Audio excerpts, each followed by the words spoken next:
السلام عليكم ورحمة الله وبركاته. الحمد لله وكفى وسلام على عباده الذين اصطفى أما بعد.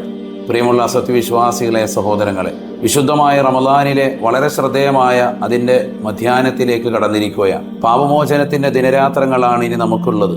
സത്യവിശ്വാസികളെ സംബന്ധിച്ചിടത്തോളം യജമാനനാകുന്ന പടച്ചറബിലേക്ക് കണ്ടമിടറിക്കൊണ്ട് പൊട്ടിക്കരഞ്ഞുകൊണ്ട് പാപം പൊറുപ്പിക്കാൻ വേണ്ടി ഒഴിഞ്ഞു വെക്കേണ്ട ദിനരാത്രങ്ങളാണ്. ഹിജറയുടെ 3-ാം വർഷം ഉഹദ് രണാങ്കണത്തിൽ വെച്ചുകൊണ്ട് വഹശി എന്ന് പറയുന്ന വ്യക്തി മഹാനായ മുത്തുനബി സല്ലല്ലാഹു അലൈഹി വസല്ലമ തങ്ങളുടെ കൊച്ചാപ്പയാകുന്ന ഹംസ റളിയല്ലാഹു അൻഹുവിനെ വളരെ മൃഗീയമായ നിലയ്ക്ക് ശരീരത്തിലാകെ മുറിവ് സമ്മാനിച്ച് അദ്ദേഹത്തെ കൊലപ്പെടുത്തുകയുണ്ടായി. പിന്നീട് അദ്ദേഹം കുറേ നാൾ ഒളിച്ചു താമസിച്ചു. അവസാനം ഒരു കത്തെഴുതി പരിശുദ്ധ പ്രവാചകർക്ക്, എൻ്റെ പാപങ്ങൾ എങ്ങനെയെങ്കിലും പൊറുക്കുമോ? തീർച്ചയായും കൊലപാതകിയാകുന്ന നിനക്ക് പാപമോചനമുണ്ടെന്ന് അറിയിച്ചുകൊണ്ട് പരിശുദ്ധമായ ഖുർആനിലെ സൂറത്തു സുമറിലെ 53-ാമത്തെ വചനം അള്ളാഹു അവതരിപ്പിക്കുകയാണ്. 100 പേരെ കൊന്നതാകുന്ന കൊലപാതകിക്ക് പോലും മാപ്പ് കൊടുത്തു പരിശുദ്ധമായ ഇസ്ലാം. അള്ളാഹു സുബ്ഹാനഹു വ തആല അതിന് സന്നദ്ധനാണ്.